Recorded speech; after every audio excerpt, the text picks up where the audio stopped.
Tatka, hoćete reći Milanu da... Ne brini. Kazat ću da si morala otići bez pozdrava.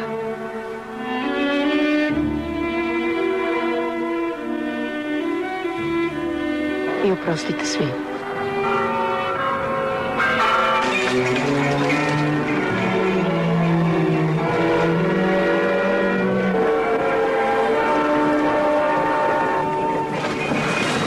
Žao mi je sad što te puštam kući, ali vidiš kako je kod nas.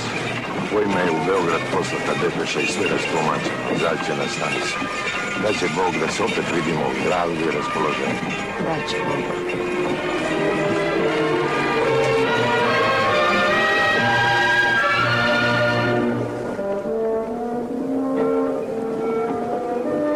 Ko zna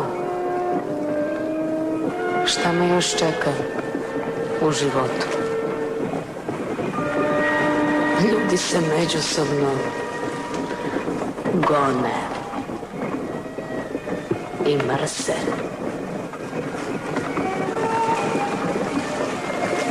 Ako je sve drugo prljavo, ljubav mora biti čista. No, možda se ipak i u tom životu dogodi nešto opasno, veliko i svetlo.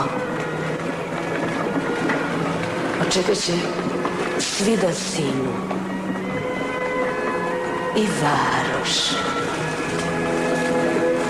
i ljudi koji u njoj žive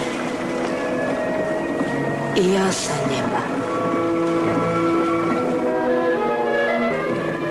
I kada sretnem čoveka koga ću voliti i koji će mene voliti, sve ružno što smo učinili u životu bit će zaboravljeno i oprošteno.